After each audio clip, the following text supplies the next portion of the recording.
Corey here, another podcast for Healing Karyani. Got a brother down here in Sydney, down from Orange. I'll throw over to brother now. Welcome, bros. Thanks for having me, bro. I must acknowledge that we're having this yarn today on Gadigal country, Gadigal land. You pull up all that concrete out there and underneath you're still on Gadigal land. So Very true, bros. I want to acknowledge our Gadigal mob and pay them respects to them. Old fellas, old men and old women who come before us, held that knowledge for a long time. Still hold it today. Very true, bro. Very true. So, I guess you're travelling down here on Gadigal land now. Come down for a forum. So, where'd you come from and where'd you start? Well, here today. So we come down for the Aboriginal Suicide Prevention Forum from Wiradjuri country there. And I live on Wiradjuri country, work on Wiradjuri country. So whenever I get a chance, I always acknowledge the Wiradjuri people too. I guess I'm fortunate in that sense. I can put Orange in the Navman and feel like I'm going home. I can put home in the Navman as well and feel like I'm going home. So Yeah, we come across from Orange.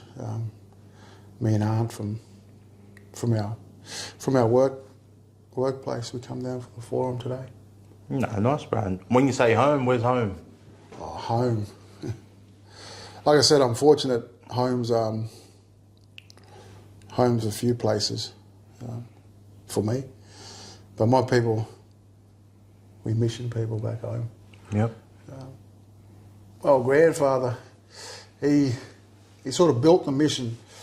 He played a big role. Oh, Papa Dudley, Senior.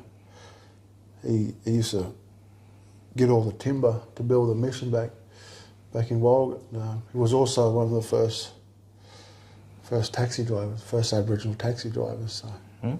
Home's back in the gate, Gomeroi country or Gamilaroi country. That's where my father's mob come from. We go into people back there. Dad's mob will go into people. I used to remember Nana Pauline. She used to talk about our Tikibilla, Bikibilla was our meat. Yeah. Our skin was the Tikibilla, but we were sand going to people. So Dad's line come from the Barwon there, and out Mercador way, in between Collie and Walgett. And Mum's line comes from Nyampa mob, so up the road there in Brewarrina. So, and then also got ties all the way down that river, to the Barker. They call it the Barker down at Barkindji country there. Yep. All the hunters come from down that way as well, and then around Brewarrina. So, homes out the northwest, out the far west. Homes out there, but like I said, I'm fortunate enough to feel like I'm heading home when I'm heading to Orange too. No, it's beautiful to hear that, bro. It's, as we know so much of our mob, they don't know what place to actually call home.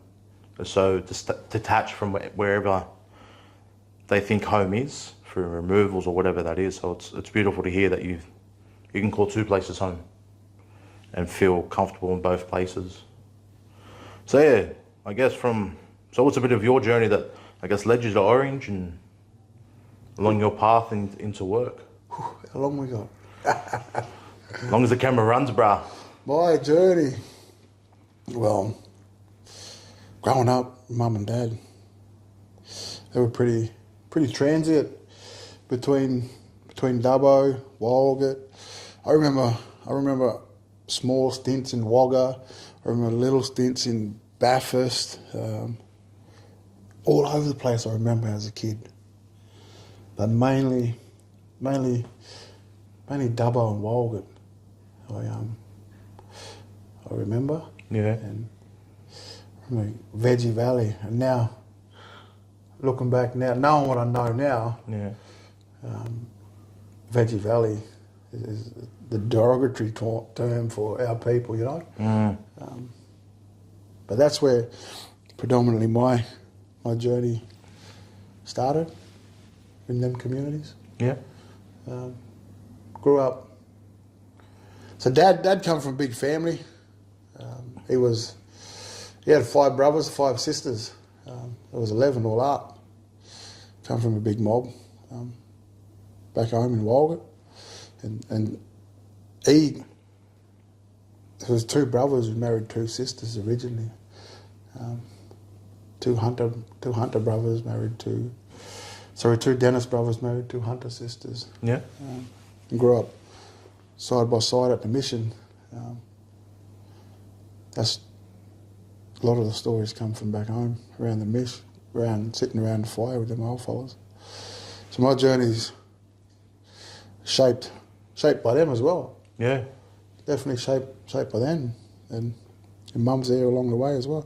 Mum comes from a littler family, but she had only 1 sister, 2 brothers. A lot of my journey started in there. I remember moving around, transient. I remember growing up I remember the domestic violence, but also remember the connection within our family, that big family. Really big family, really big mob. There was always someone to listen. Yeah. Always found safety somewhere growing up. And Mum and Dad, they did the best they could with what they had, you know. Yeah. Yeah. And a lot of my childhood stuff shaped where I'm at today, or where I'm trying to head, I guess. I can't tell you where I am now unless I tell you where I've been, you know. 100%, bro. It's all intertwined. It's something I use a lot is, my journey is not what I am, but is who I am. It makes up who I am today. And Yeah, I like that. I'm stealing that one. I'll steal it, bro. It's yours. Take it. But yeah, for us, it's living a life with a past, not so, or blossomly and stuff like that as well. It's there's some people that do take our past and think that's who we are, but it doesn't make up who I am today. It gives me an outlook on life a whole lot different than you have, because I've been in the slums, I've been in the gutter, I know what that feels like. Yeah, so I guess, growing up, where'd you go to school? Or, I know moving around a bit, but did you find anywhere where you done most of your schooling? Yeah, I own a trophy cabinet there at Westside Public School, primary school. I don't have much memory of my childhood or at school. I don't even know what sort of year I was transitioned from Dubbo to Walgett. We used to go back and forth, and I really can't. It's hard to remember years, and I remember going to school in West Dubbo, and then Mum and Dad split up. They split, and then all of a sudden I found myself in Walgett, and the other siblings they were in Dubbo. Yeah. So I was the one who went to Walgett. All right. To stay with Dad, and it's all a blur. Yeah. It's all still. A lot of my childhood stuff is still a puzzle. Yeah. Yeah. And the more I think I know, the less I realise I know. So I'm still piecing all that childhood stuff back together. Even school, bro. Even school, it's still fragmented. Yep. I'm piecing that back together. I'm on that journey now, piecing all that stuff back together. That's good to hear, bro. Yeah, school in Dubbo and Walgett predominantly. I don't know what year I left, but Dubbo. Yeah. I think it was high school. We left high school. I left. It was in high school, maybe year 7. Yep. Maybe year 7. I'm thinking first year of high school, which is scary. Yeah. You just get to the pinnacle of primary school and you're this big shot in year 6, you know. Yeah. And then you got to step into high school. And you're back to the bottom of the food chain. You're back to the bottom of the food chain, bro. Yeah. So when you add the complexities around moving around, you don't sort of know where you belong. Yeah. And that's been, as I'm piecing it all back together, I can see where that feeling is, because I've always had that feeling, you know, I know where my mobs are from, and I know, but I always felt apart from a lot of the time. Yeah. I reckon it starts around, the more I piece it back, it starts from that transition to year 6 to year 7, Yeah. where you're trying to find your place. Yeah, because it's, as you said, it's starting all over again. Yeah, it's starting Going to a fresh. high school, you know nobody, and you know, trying to establish who I am. I'm this person, and in year 7, no one really cares who you are. I remember, actually, I was sitting there, I had a conversation with one of my brothers the other day, Lucas Williams. I yarn with him quite a lot, and we're talking about memories. And I'm pretty sure I got suspended from preschool. Wouldn't surprise me. I know you. That wouldn't surprise me. That come back. I don't know where that comes into the yarn, but just having them conversations. Like I said, I'm piecing all that stuff together. We don't realise, I didn't realise how childhood trauma has affected my ability to go back there. And because I pushed all that stuff away, and I didn't know who I was until I went and sat down. I thought I knew who I was and what shaped me. But as I moved on further in my journey, I realised that I had to piece it all back together. Yeah. It's a slow process. Yeah, and it takes time.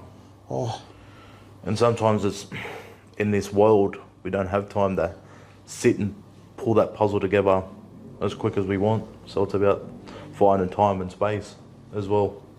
I remember loving school, but Yeah. I remember that. I never wagged a day in my life. No. I can honestly say I never wagged a day in my life.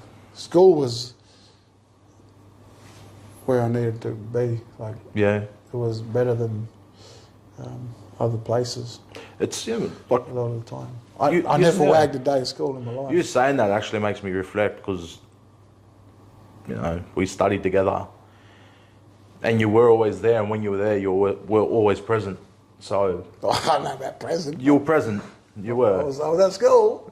Yeah, but look, it was online, so you could have your camera for a little bit, but you're always there. Every time I was there, you were there. So, you know, it's, for me, yeah, it makes sense to me. So, I'm going from schooling and, you know, back up in Walgett. What would you find yourself doing in Walgett when not going to school and after your parents separated? Footy. Footy? Footy was massive Yeah. back then. I remember playing footy at the back of the, and all the brothers would remember playing footy in car parks at night.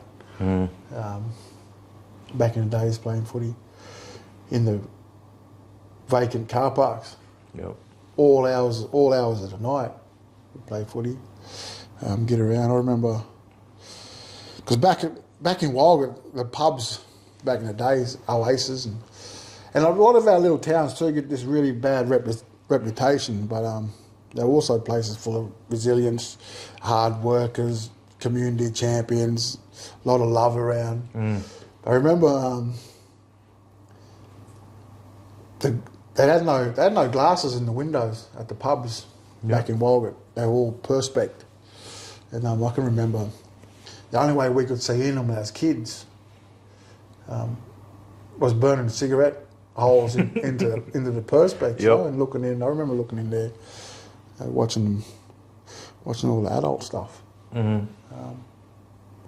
I remember that as a kid, Yep. growing up. Footy, wasn't quite into the fishing and that. No. I don't think I went fishing until I was about 30 years old, bro. Yeah. Which is, yeah, something I look back on now and think, I come from Walgett, they got like 3 rivers, like. Yeah. No, exactly. And it's some of those things we look back on and think, what was you thinking? What was your mindset? And I guess for a lot of young fellas, football is that. Football's everything we think of and be of and strive to do. That's what we think we're going to be. Yeah. Always think we're going to be that football star, or for, you know, growing up in communities and even in metro settings is, I'm going to play knockout football. There's no, yeah, it's, It was the only time I got celebrated. yeah, It was the only time I don't know if I felt celebrated. Yep. Is on the footy field. yep, Because I was quite talented on the footy field. Just saying. I'm just saying. yeah, But yeah, for me, it was the only place I remember getting pats on the back yeah, for footy, and I don't remember getting pats on the back for anything other than that. yeah, So footy was something that made me feel validated, yeah, made me feel like I had a place, yep, that I reflect on it. yeah, yeah. It's interesting that, like, with football, it's for so much mob out there. It's that same yarn. It's that place that's only, I felt like I was doing that right because even the white fellas were saying I was good at it, and the white fellas were patting me on the back. So yeah, it's very, very true, that yarn. So I guess when did you come to the realization that, you know, footy probably wasn't going to go or take you too far, or if you just started making wrong decisions around that, what happened for you? Yeah. Footy was I never wanted to be a footy star. Yeah, Never had. I didn't want to play. I didn't know what I wanted. yeah, As a young person growing up, I don't think anyone does. I think if they tell you they do, I didn't know what I wanted to be growing up. mm. All I could be, but is what I could see. yeah, I couldn't be anything. You can't be anything outside what you can see, you know. And certain things were handed down to me. yep, I learned certain behaviours. I associated certain things with having power, yep, and that's what shaped what I later become. yep, Is them things. I had no plans to play footy as a job. yeah, My old man he had his own trade. It wasn't a legal one, and I picked that up from a young age. yeah. So I guess at what age did you pick that up? Oh, bro, I think I remember going halves with a family member, probably when I was about, I don't know, 15 or 16. Yeah, Buying into the drug game. yep, Around that time, maybe 17. Yeah, around that time. But drugs and alcohol was always around growing up, yeah, and I hated it. I hated drugs and alcohol. I hated what it did. I seen what it did. I hated it, and it was never the plan, you know. yeah, I never wanted to use. I never wanted to drink. But that's where I ended up. Yep. Yeah, it's sort of that natural progression. Can you, I guess, remember from when it, from coming to trying to make money from it to actually diving into it and starting to use it yourself? Yeah, I remember. Yeah. Yeah. Was there much going on for you in that time of life, or you just thought, I'll just have a go at it? Oh, it was heaps going. It was always heaps going on. Yeah. For me, I just never allowed anyone to see it. Yep. Like I said earlier, like I never ever felt a part of. Like I could have all the trophies, I could have all the accolades, I could, but I just never ever felt a part of. Yeah. So I always had heaps of stuff going on. People probably remember me as the class clown and the social butterfly, but really I didn't like people. I didn't want to be around people. I remember when I started using, we all used,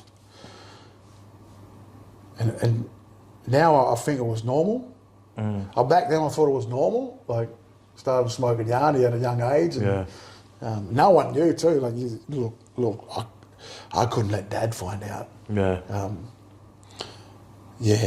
I couldn't let Dad find out, so I had to like go full incognito. Yep.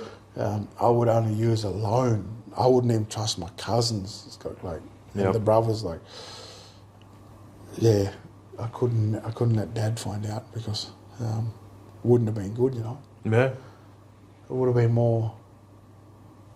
Would have been more around the disappointment, not the fear of what happened. Yeah, the disappointment in the eyes. Yep. Yeah.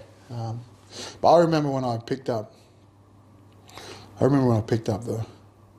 The ice. Yeah. I remember that exact time. Yep. That was way later on in life. I'd have little stints on the gas and the yarnie and all that stuff and drinking and all that, but it wasn't.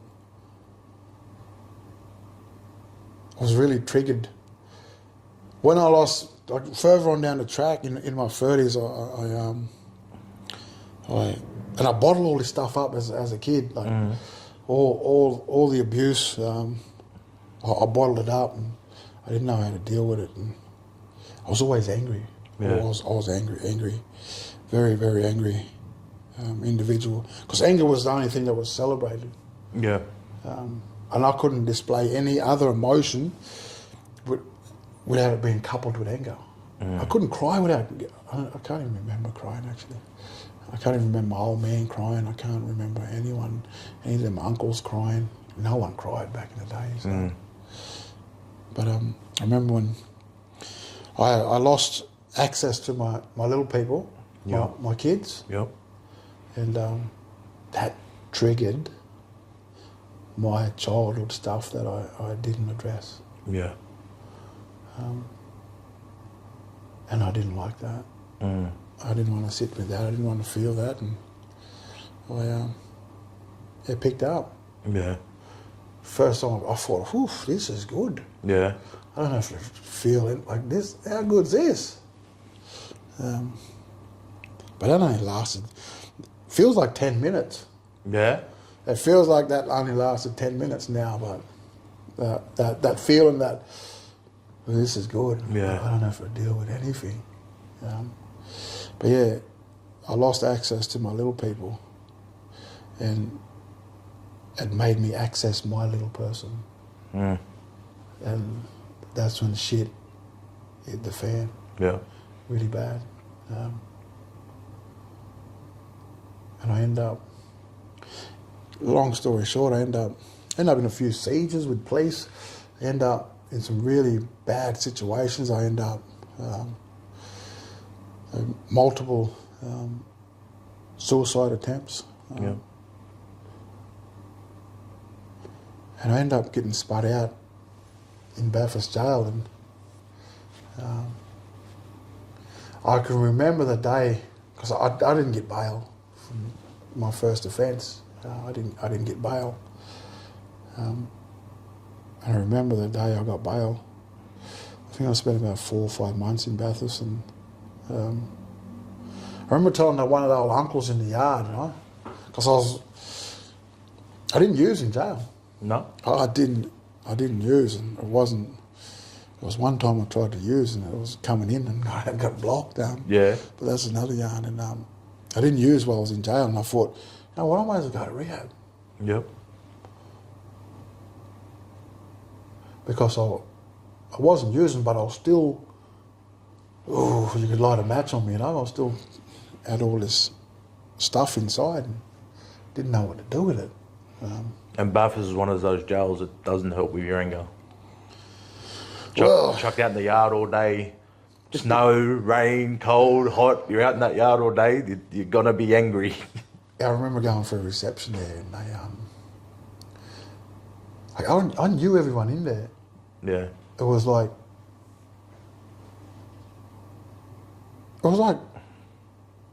I knew more people in there Yeah, on the outside.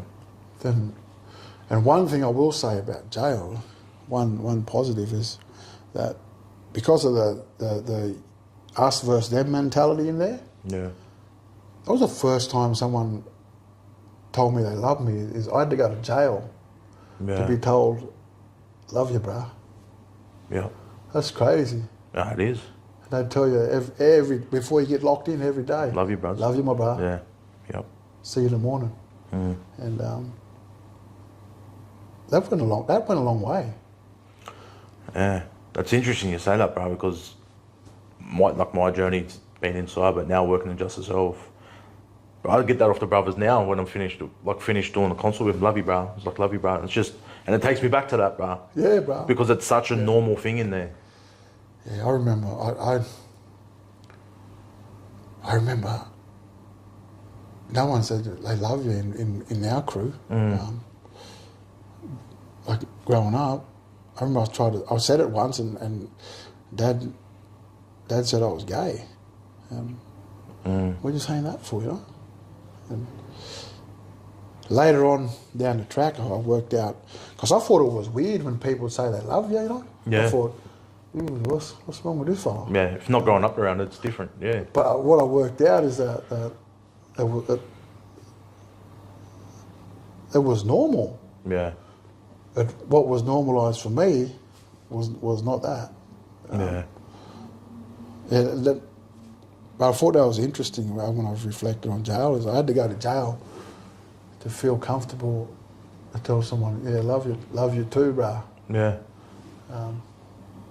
It was weird. Bet you the first time going to your side, if someone said that to you in jail too, your mind probably would have been ticking over. What the fuck didn't you say that to me for? Well, when I got to reception, I sat there for a long time. They sent me to jail actually with under the wrong name. Oh.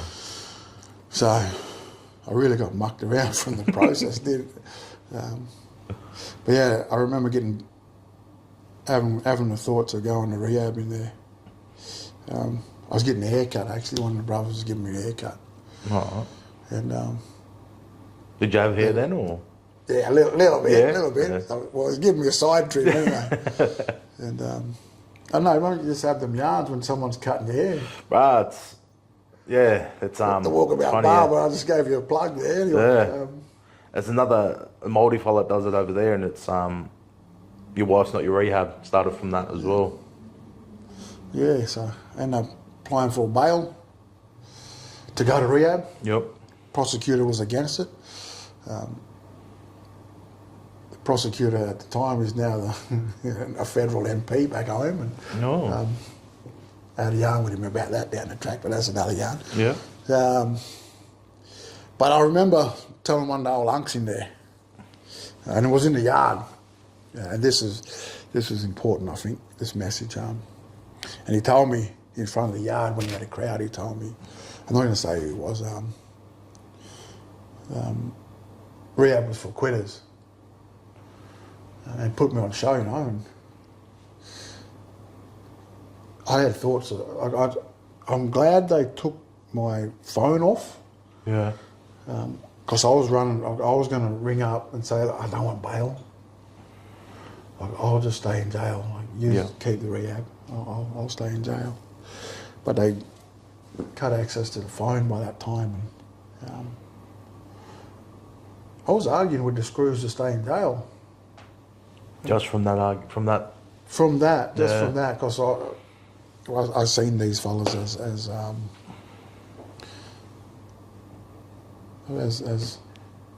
uncles. as people with power, Yeah. of influence, and yeah. But I remember walking up in my cell and shutting the door behind me, and I said, "Do you think I'm a quitter?" And his answer was different. Yeah. Yeah, I thought that was interesting, eh? No, it is. That belief too, bro, that once you're in something, you just got to keep doing it. And so many brothers go into jail for the first time and think, oh, this is my life now. I've got a mid number. The scared of going inside has gone away. So this is my life. Before I ended up in jail, I went through the mental institution a few times in drug-induced psychosis. And there was, I remember that, I don't remember much because I was in drug-induced psychosis when I got locked up that night, but I remember they took me to the hospital. And I remember a little psychologist walking in to assess me, and he walked in and took one look at me and walked back out. Then the police took me from there and ended up going through Bathurst and ended up getting bailed to go. I didn't have a good experience in the mental institution too, so I didn't want to go back there. Yeah. So I told the little psych what he needed to hear, you know. Yep. And long story short, I ended up getting bailed and going to the Glen Rehab. Yep. Where I was able to, I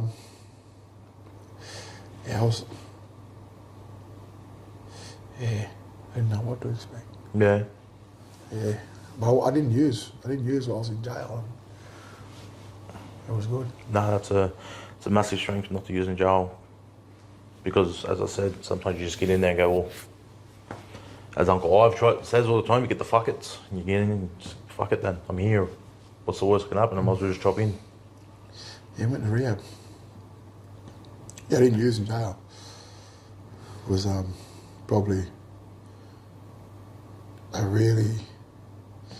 of the best decisions. Yeah. Because if I'd have used in there, like you said, it would have went the other way. Yeah. And so, yeah, going to the Glen, how'd you find that? Hated it at first. Yeah. Hated it, you know. Luckily for one of the brothers from back home ways, he was in there. He had a little bit up. Ed Daly, brother Ed. Oh, brother Ed there, Glen. yep. So shout out to all the brothers there at the Glen. Ed, Joe Coit, Steve Morris, all the brothers down there do a fantastic job. He went there and I fucking hated it. Yeah. Hated it. I was still angry. Went there with the jail mentality, you know. Yep. Took the jail mentality there. Yep. All the workers know it. They all know that when you get there, who's got the jail mentality, who doesn't.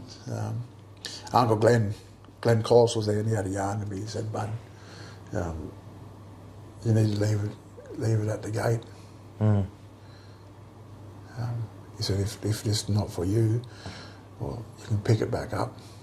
It'll be at the gate where you leave it. Yeah. But leave that jail mentality at the gate, and I reckon you'll go all right. No. How long was you at the Glen? 3 months. I got served with family court papers. The plan was to stay in there for a bit longer. Yep. In the Glen. I wanted to stay in the transition, move into transition, and I got served with family court papers to see my little people while I was in rehab. Yep. Which triggered me, eh? Yeah. And I left. I couldn't apply.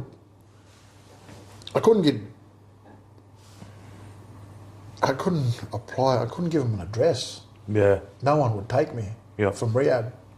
I remember reaching out to a few people and saying, "Oh, I need somewhere to stay." Like, and they said, "Nah, my brother, we can't have you." Yeah. So I burnt a lot of bridges, which is fair enough. I wouldn't have me back either, you know. And I was set up to fail. Really, I got bailed to a house where they were dealing from the Glen. So I left the Glen, got bailed, and then straight back into fire. Yep. I don't know. I think I lasted about 2 weeks now before I relapsed, but that's a long time. So maybe that's a lie. Maybe I can't see it lasting that long, eh? Yeah. But yeah, it wasn't too long. Yeah. Wasn't too long before I relapsed. And I guess, yeah. And from that relapse to getting clean again, how long was that? Not too sure, eh? No. I'm not too sure. I think it was about 12 months or something. Did you find yourself in trouble again, or? Yeah. I remember there was a certain date, so there was a date that I'm really triggered by, and it would knock me around every year, and I don't know how it happened, but I ended up getting clean on that date. Well. And I can't tell you how it happened. Yeah. Just can't tell you how it happened. It just happened that way. So I took that date back. And I actually, I don't know how it happened. I rang up the AMS in Orange, and I said, "Man, I need some help." Yeah. I rang the AMS up in Orange. I said, "I need to see someone now," and there was no one available. Yep. There was no one available to see. I needed to see a certain person with a certain skill set, and Michael Newman was working there at the time. He said,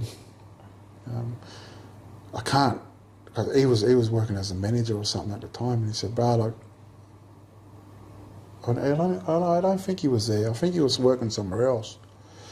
But he speared me into the Strong Aboriginal Men's Program. Oh, yeah. That was about it was under 10 days anyway, I think. Yeah. Clean. Ask Uncle Ivan, Yeah. he remembers. Yep. I went and attended that Strong Aboriginal Men's Program. And I got there. I thought Uncle Ivan, I thought he was an Indian. Yeah, it looks like one. Yeah, I sat there, I was thinking, what's this little fucking Indian going to teach me? Yeah. Like, I can tell you something though. He's not Indian because I watched him No, play. he's definitely not Indian. I've watched him play cricket. He's definitely not Indian. I up him all the time. But anyway, I went to the Strong Aboriginal Men's Program and they talked about trauma. Yeah. I heard the word once before, and it was at rehab. Yeah. I first seen a trauma counsellor at rehab. Yep. I sat and I heard this word again, trauma. Heard Uncle Ivan and Hector. Hector was a facilitator as well. Yep. It just so happened they were both in recovery too. They was both staunch in their recovery. And I just saying goodbye to my auntie there, coming down for work. But yeah, it was the Uncle Ivan, the Strong Aboriginal Men's Program. Yep.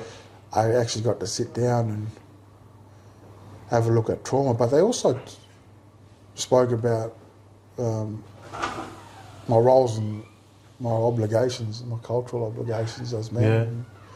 Yeah. And, it sparked a lot in me about my uncles back home. Yeah. Because they were hard-working men, and one uncle in particular, all my uncles really, but Uncle EA, he was a copper. He was one of the first Aboriginal police officers, and there was no, I guess, pathways into the police Yeah. back in them days. Yeah. I know I proud then. No. Yeah, no, he was a powerhouse, Uncle EA. So what the Strong Aboriginal Men's program did for me is unpacked a little bit of trauma, Yeah. and it realigned my focus back to my cultural obligations that my uncles it was always there. Yeah. Like my uncles and grandfather, and they were always looking after their families, you know. Yeah, Hard yeah. workers, and it realigned me with them. Yeah. With that. Yeah. My Uncle Duck out there in the gate, been playing music for people forever. Yeah. Hard worker, and Uncle EA, Uncle Gull. Yeah. My old uncle, used to sit up and wear 2 pairs of eyeglasses, Yeah. but could carve an emu egg like Like no other, eh? the best in the business. Yeah. Uncle JD, he was an old shearer, another hard worker. So that Strong Aboriginal Men's program realigned me with what was already there. Yeah. And probably would have give you, but the one thing I took from it was an understanding of what actually trauma is and what it does to us. How it moves. Yeah, and the other thing was, and I talk about it when I talk about my stuff, is what I perceived as being a strong Aboriginal man was being a gangster. Yeah. Not just turning up and going to work and providing for your family, working hard and coming home. Yeah. You know what I mean? That concept of being the black man was to be a gangster, but it's not. It's to provide for your family, but also make sure you're going to be there for your family. Yeah, the foundations were there. Somewhere along the line, I got pulled from it and drifted away. And all this trauma stuff shaped. It shaped a lot of stuff. Yeah. It's very cunning in the way it moves Yeah. and plays out, and it just hides. It finds a corner to hide in. Yeah. But it comes out in other ways, and we pass that on. We do. If we as men don't really stop and examine self, and it's not about looking at self. You got to actually examine self, and sit down with a skilled person, wherever that may be for you. Whether that's someone cultural. I had to sit down with psychiatrists and psychologists and really try and piece it all back together. And then I could see how it influenced my life and played out through my behaviours. Yeah. What my behaviours are, my actions and my words, and Yep. I was always angry. Yeah. Very, very angry. I was able to sit down and pull it apart. Yeah, it was crazy little journey. Like there's plenty of stuff that we can yarn all night and all day about events that have occurred and how it's played out later on in life. And I talk to my brother all the time, Lucas. I was fortunate enough to find culture in this whole process as well. Yeah. Really, real deep sense of culture and sit with some, be able to sit with some really strong men. Yeah. And culturally strong men, and so culture is sort of bounded all together. There's plenty to go, you know. There's plenty to go. There's so much I've got to unpack. Yeah. It's only early days. It's a journey. It's continuous work, and that's not only just processing trauma. That's being a cultured person, whatever that is to you. And for like I talk about, I'm by no means of the word a cultured man, but I do implement bits of culture into my life, and I hold myself accountable to those things that I want to hold myself accountable to. There's many things that I'd love to learn more about my culture and what that means to me, but it doesn't mean I'm a cultured man by doing that. And I think challenge you may have had for a long time is you can't have elements of culture in your life and call yourself a cultured man or a cultured person without really looking at yourself and going, oh, that's not really culture, or that's not culture. And having elements like I can go out and dance once a week and then come home and do things at home that are not cultured. And that could be anything from being violent, being abusive, using drugs. But because you dance that one time in a week, you say, oh, now I'm a cultured man. No, it doesn't work like that. Well, the dance and all that, that's like the top of the iceberg, you know. From some of my learnings and gatherings and observations, teachings, is that's sort of the top of that's what we see on the surface. There's a lot of stuff behind that, a lot of meaning behind why we do that, and the whole process around learning where that came from and sitting with self and going through them processes, right? Yeah. Yeah. They're really big. It's been a really big tool for me. Yeah. Culture.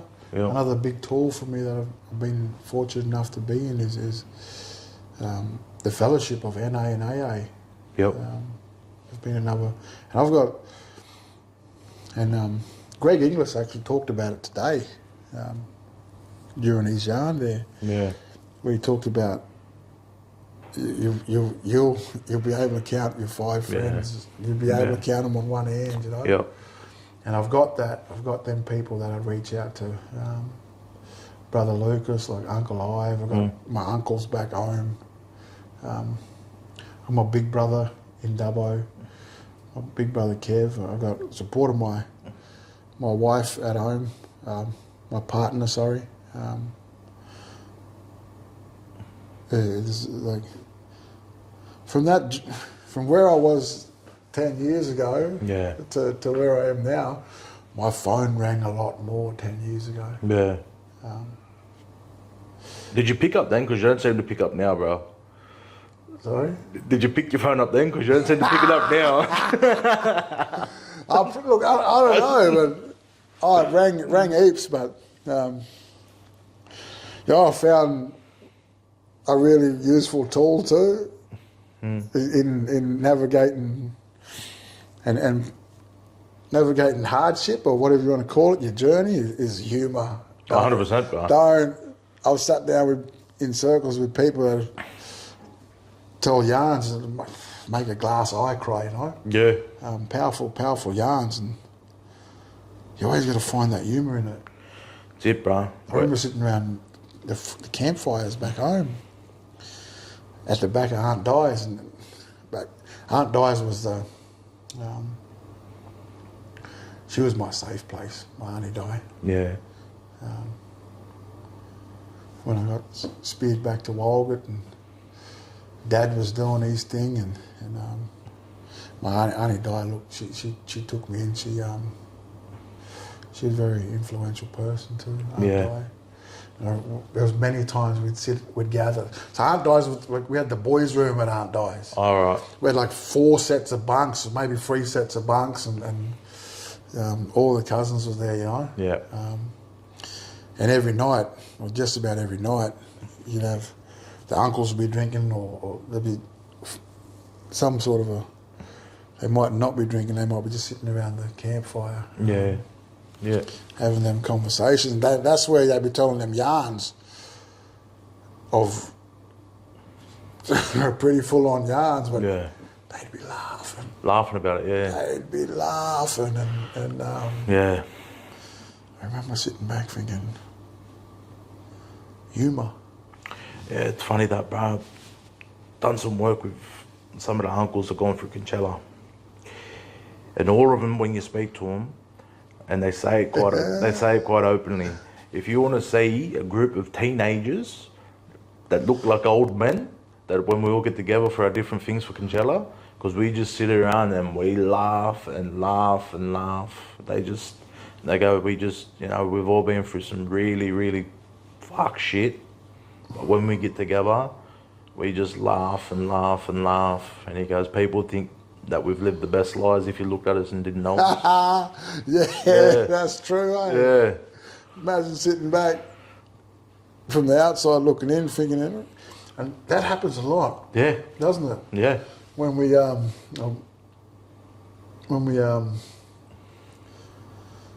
Bennelong Collective, Yep. being a part of that, Yep. or some forums and men's forums, and all the men would go out and have dinner, and we'd be laughing our heads off, and the staff are looking at us thinking, they got a good life, these Yeah. Yeah. Yeah. But in reality, I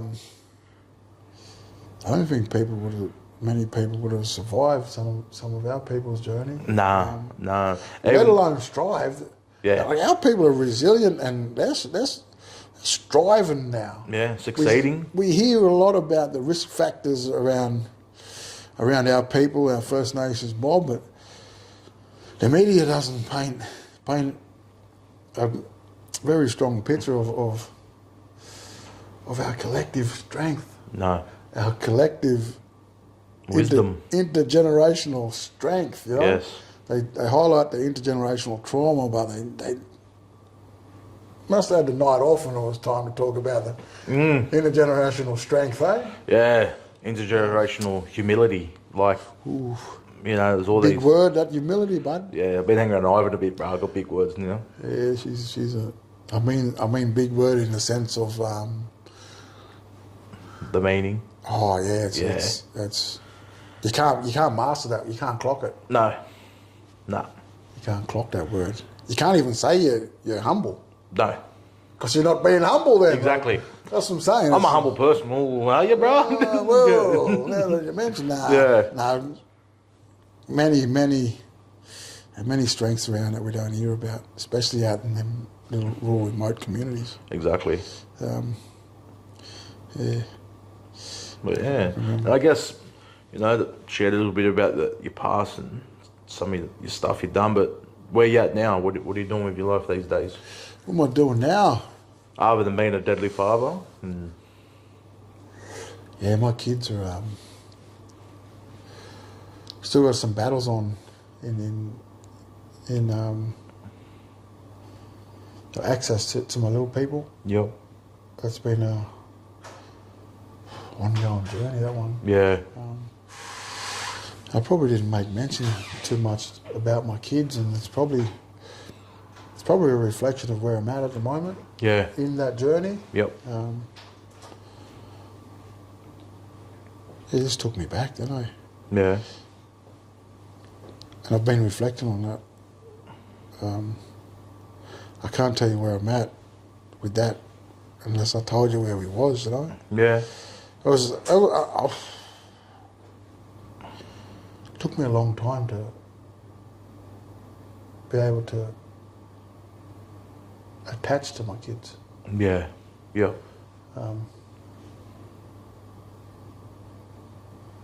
As a young dad, you know? Yeah. And then to have these challenges around having access to them when I did put that guard down. Yeah. It's sort of like an automatic thing for me to want to detach again. Yeah. Yeah, I can understand that. And I'll bro. share. I just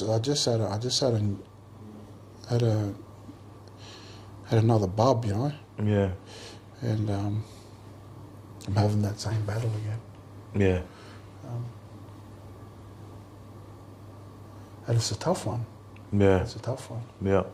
I just reflected then, like, being a dad's a massive part of who I am, and I haven't mentioned it.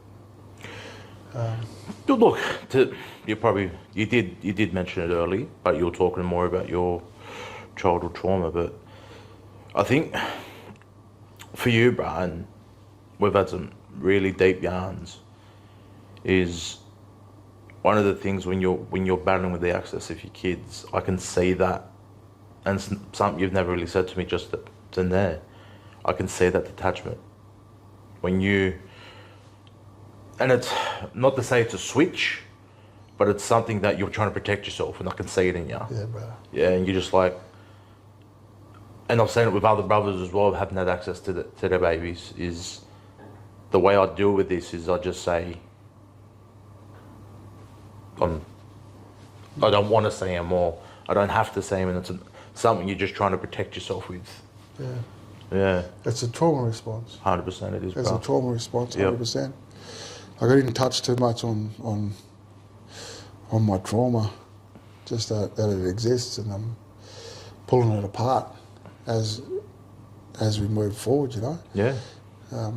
But my kids, yeah, I haven't spoke about them, and there's something I'm really proud of. You know, I just had a boy, my eldest boy, just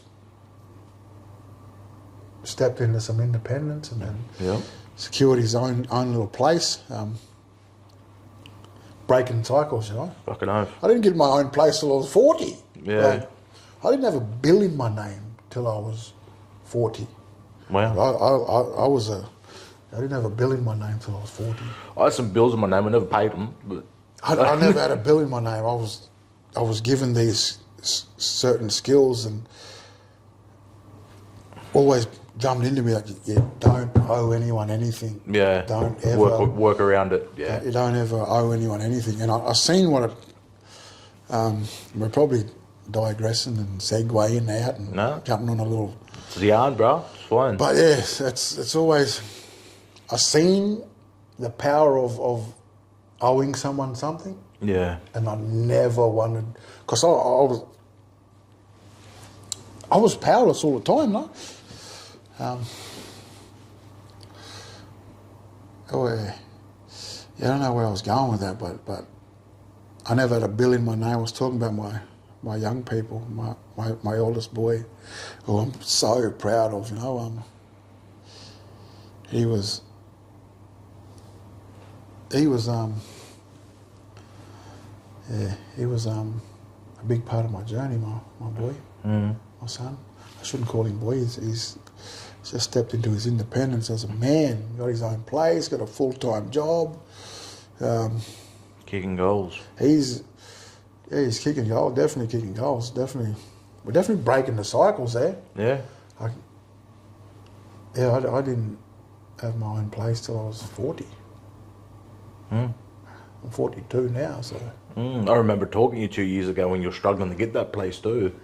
I remember that. I remember those yarns. But like I had to reset there when I was 40 years old, and I had to realise where I was, and I had to roll out of a certain situation, and with $3 in the bank account, you know, no job.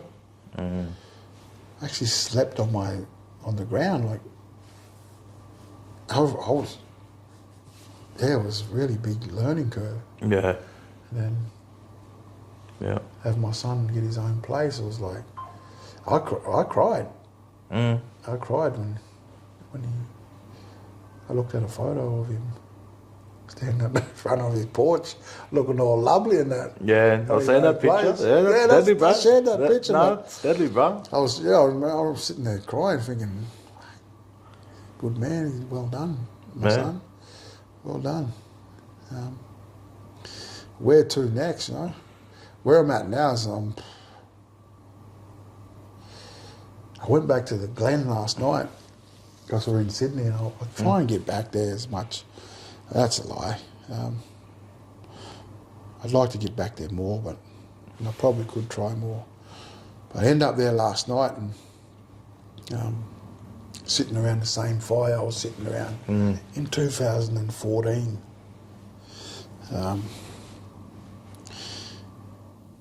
And my biggest challenge at that time was being a dad. Yeah.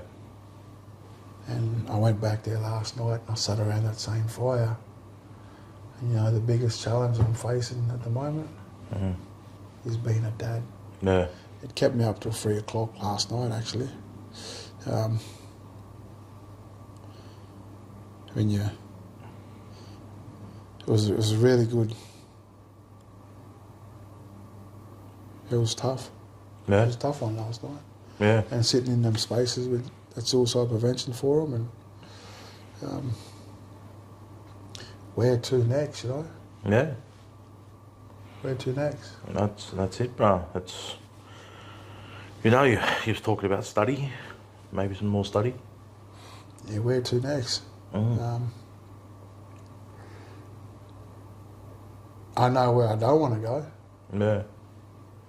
at the moment. I don't want to go back and play them old tapes and go back to them old ways, and they're always there. Oh, 100% they are. As soon as I open my eyes up, that's game on. Yeah. It's game on every morning. Mornings is, they're important for me. Yeah. I don't know about you, but mornings, I got to smash that morning. I got to own it. Yeah. I got to get up and I got to hit the gym. I got to hand stuff over. Oh yeah, mornings are big. That's because as soon as I wake up, it's on. Yeah. Accountability.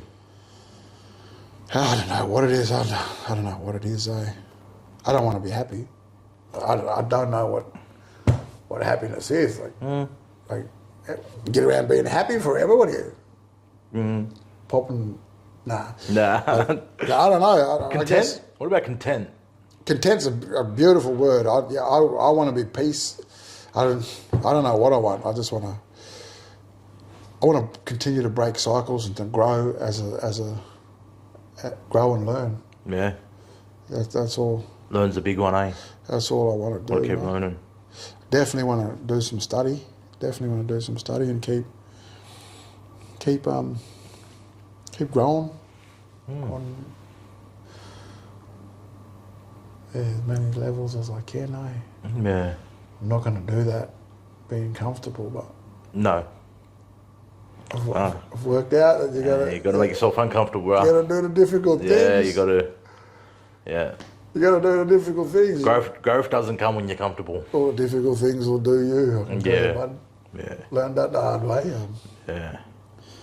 But bro, we could yarn all night. I could Yeah. rattle off stories and Well, as I've said to you, bro, this podcast is not set up for the one time in and out.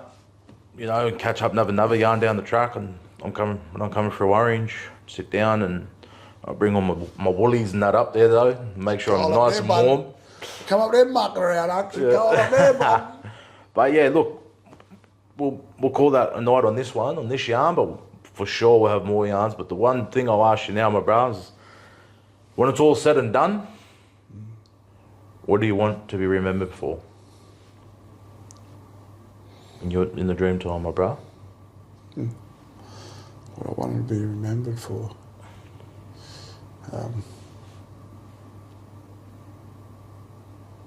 When they lower me down the hole, give me back the mother. How do I want to be remembered? That's a big question. That's a good question. You don't have to answer it now, bro. I was a good dad, Yep. someone who had a go.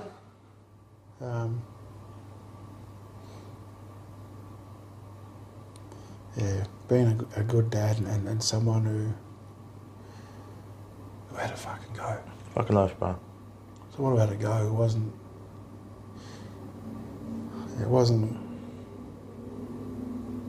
perfect, but didn't get it right, but got through it. 100%. That's all you can hope for.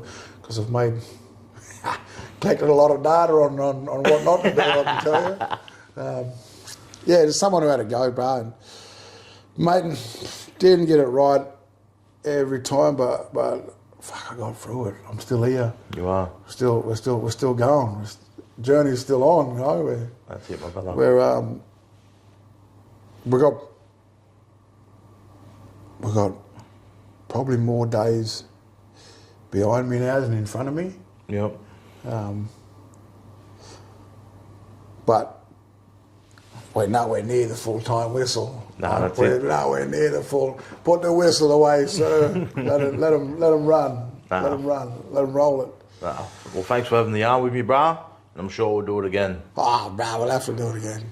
Thanks, bros. Fucking oath, my brah. Mad. Mad. Mad.